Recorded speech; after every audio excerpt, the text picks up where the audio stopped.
Hey everybody, it's Kelly. Welcome back to another episode of Ask a Therapist.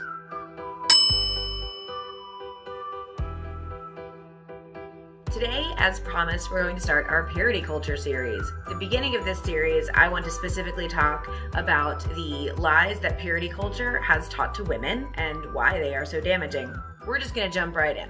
In the 1990s, purity culture was really center stage in specifically youth ministries in the United States, and really informed the way that many youth ministries later taught their students about God's plan for their lives when it comes to sex and sexuality. Those of us who were teens in the 90s had parents who were teens in the 60s, and they were raising this group of teenagers with the highest teen pregnancy ratings and the least respect for the normal rules of sex and sexuality and sexual conduct. That was the teens in the 90s. And so the church, specifically the conservative church, really started this push on the idea of being pure and your virginity being intact when you get married, and the echoes that have happened throughout history of the fact that it is a woman's job to make sure those things happen.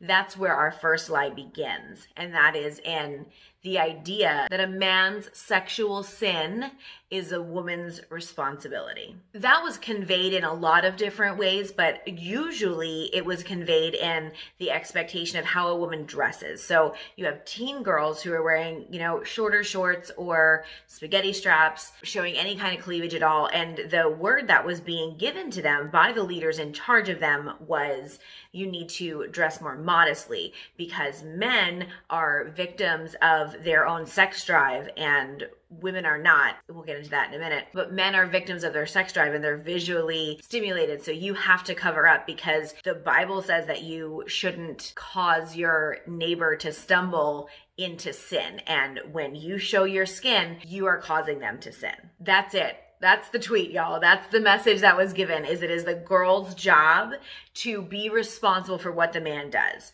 There's documentation of groups of men who were in charge of things saying things like, well, women shouldn't wear lipstick because it makes a man focus on their lips. And when the man's focused on their lips, they can't think straight and they can't be expected to keep themselves at bay. The idea that women are responsible for men's sexual sin or sexual problems, that's not just a religious belief. That idea finds its way into the way that assaults are dealt with in our legal system even. What was she wearing? What was she doing? Was she drinking? How far did she let it go before she said no? How do you know she actually said no and just change her mind later? These questions get asked, and every one of them is inappropriate because it is never okay for someone to put their hands on someone or to push them into doing something that they are not okay with. There's never a point in time where it's not okay for anyone of any gender identity to say no. You can always say no. You should always be able to say no. And if we can't, and if we don't have a system that protects people to do that, what are we doing? The second lie that purity culture teaches women is to be ashamed of their bodies. That dovetails a little bit with rule number 1 as far as women are told to cover up because it leads to sin. This is on the religious spectrum, obviously, but cover up because it makes the man lust. But this stuff carries over again into dress codes in schools where girls can't wear tank tops or their straps have to be a certain width. And all of that is tied back to the assumption that it will be distracting to others for them to show skin.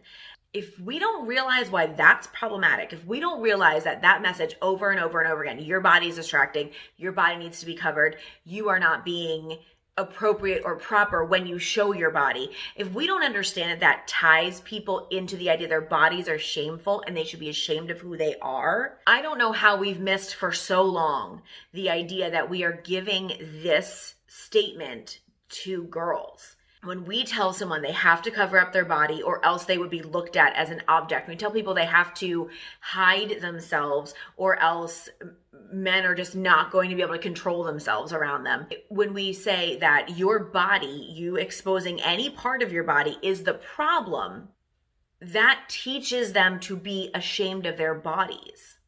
From a church world standpoint, when we are teaching women to be ashamed of their bodies and then going into the idea that their bodies are a gift for their future husbands, how do you think that works in people's heads? How do you think that's going to lead to anything productive in this woman's life? For real, I'm asking how. Lie number 3, and possibly one of the most bizarre ones possible, is that a woman's worth is in her virginity or in her purity or, in between her legs.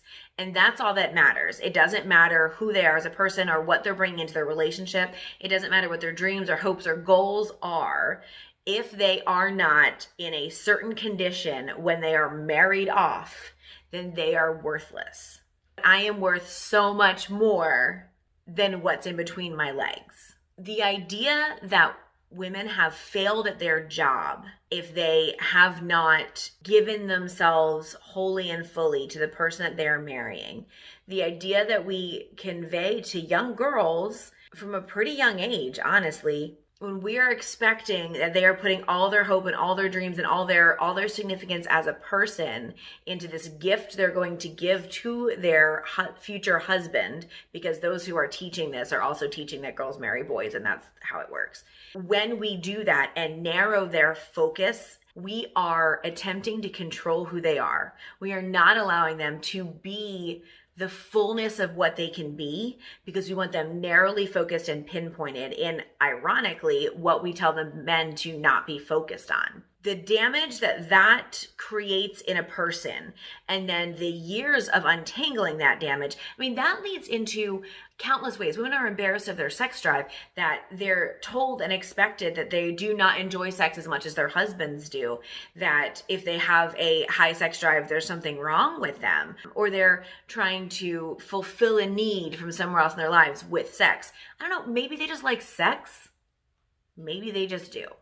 The biggest lie that this culture has put on women is that they don't matter, because all of it still ends up with them being an means to an end. When I have this conversation, specifically with male people in my life, there's a lot of defensiveness. And I just want to dispel a little bit of that defensiveness if I can. No one is saying that every man out there is expecting life to be this way. I am saying that if you're hearing the words I'm saying and you're feeling targeted or called out or any of those things, take a little look inward and see ways that you may have perpetrated this in your life, and maybe work on cleaning that up before you come at me. One of the more frustrating things about this purity culture concept out there is that it never talks about consent.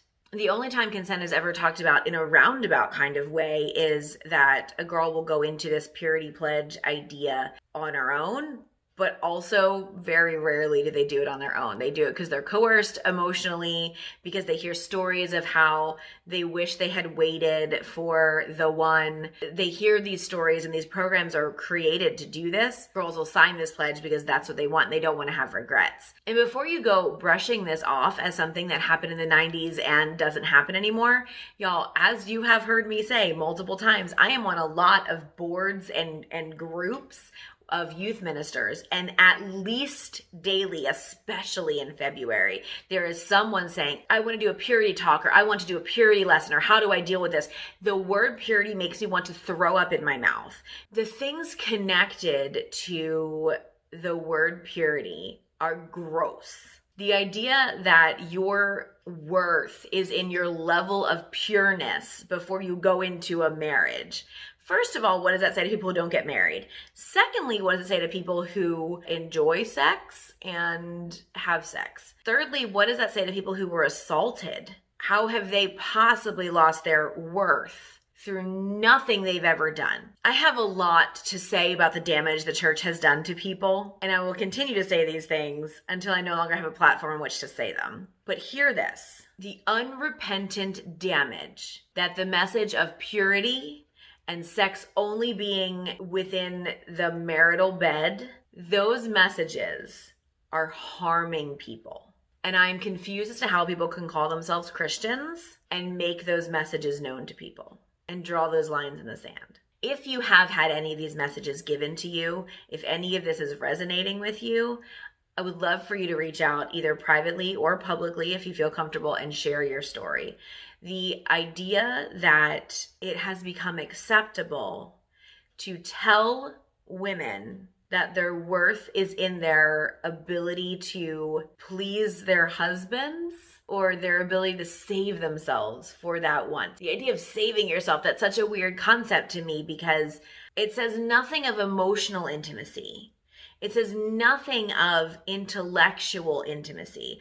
All of those things are things you can give away freely and still have enough for your marriage, but your sex, not that one. How is that possible? How are you going to tell people to be emotionally close with people and to share their intellect and to grow and to become these people that they want to be or that God is calling them to be, and yet this one thing needs to be kept locked down until the one man who can hold the key for their freedom? If you have ever gotten that message, it can be very confusing. So I am here today to tell you that when you struggle with your sex drive and whether or not it's okay, if you are confused about the idea that you've been handed that you need to wait for marriage and then you didn't, so where are you now? If any of these things are resonating with you, know first of all that you're not alone. I would love for people to not feel so alone in unfolding and removing the ties of these lies that purity culture has given to them. That's it for today. Next week, we are going to be talking about narcissism, what it is and what it isn't. This is another highly requested video, and I look forward to diving into that with you. I hope you have a really good week. Take care of yourself and each other.